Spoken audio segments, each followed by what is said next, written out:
Oh my god. Lady Gaga's new album, Mayhem.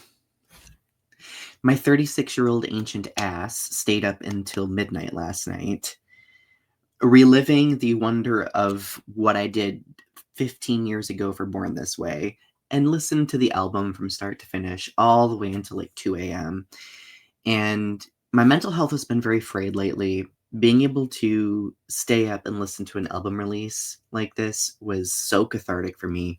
And I feel like every time I'm at my lowest, Lady Gaga seems to come out with an album that just really gets me back on track. So I don't do a lot of music reviews anymore, but I wanted to take time to honor this album and to review it, to analyze it a little bit, and talk about some of my favorite takeaways. So, obviously, the songs that have been released so far have created a lot of hype. So, we had Die With a Smile featuring Bruno Mars, Abracadabra, and then Disease. All of those songs sonically are different, but they definitely follow this kind of, theme of, persevering self actualization beyond the negative, right? Beyond trauma. And I think that that definitely is a theme that carries throughout the entire album. So I'm just going to share with you my favorite tracks as kind of like the basis of my review. So, and I'm giving you my like 5 or 6 favorite tracks. These are in no particular order based on like priority. Of course, I would say that of the current releases, well, prior to the album release, Abracadabra was my favorite. It is very much classic Gaga, and like sonically speaking, it is taking her classic nostalgic sound, but also modernizing it in a way that I found very refreshing. Another song that I absolutely loved was Garden of Eden. Oh my God, Garden of Eden very much gave me Blackout by Britney Spears vibes, and I was here for it. It is very much a 2000s club banger, and I think that that song is going to age very, very, very well. It's so good. And one thing I really have fallen in love with on Mayhem as a whole, and I think this track kind of starts it, would be the instrumental outros that a lot of songs have. I think the instrumental outros will really work very well when it comes to live performances, especially on tour. So I see Gaga anticipating a little bit there with tours.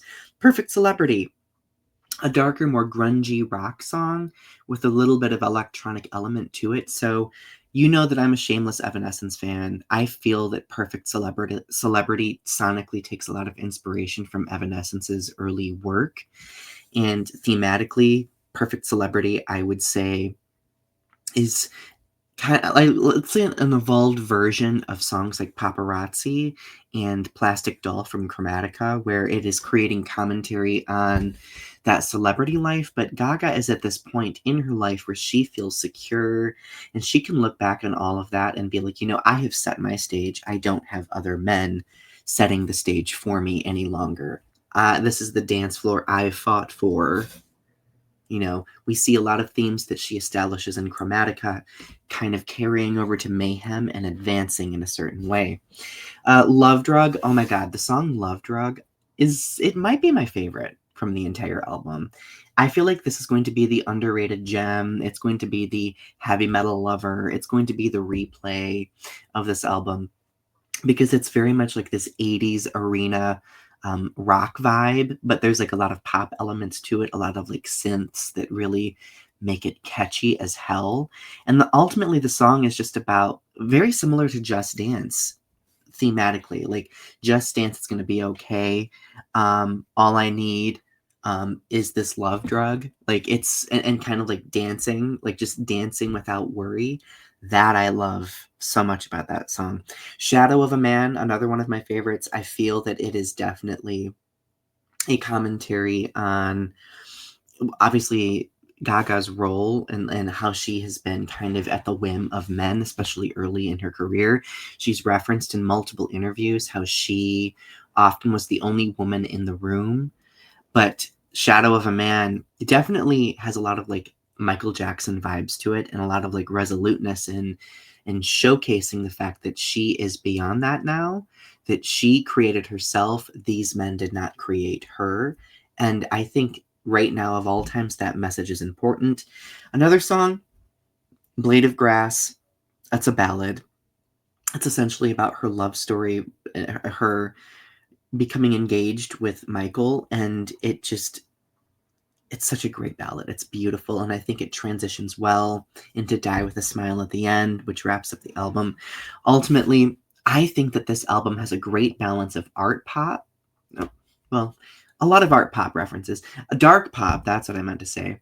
It has a good balance between that and modernizing her sound quite a bit, but also doing something that's not happening in mainstream music right now. I think that this album is going to age very well.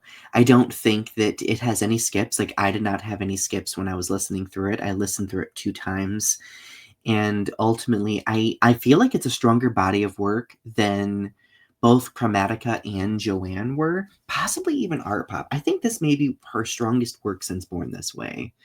And that's a lot for me to say because I love her other albums a lot, but this is very cohesive, sonically speaking, and message wise. Vocally, some of her best vocals. I'm going to be completely honest here. But I I don't know. At the end of the day, I think what makes me happy is that I can tell she is feeling free and happy in this music. Based on what she shared in interviews, she feels like she's in a good place in her life. And if there's anything I want, it is my Gaga to be in a good headspace because I care about her mental health.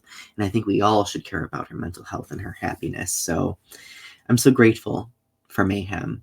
And I think the theme of us leaning into the mayhem of our lives and understanding that, there are different versions of ourself that are all vying to be the collective whole. That is something that I relate with considerably.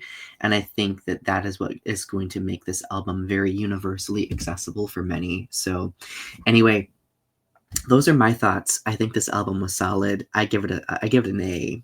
An A. So share your thoughts in the comments below. What are your favorite songs?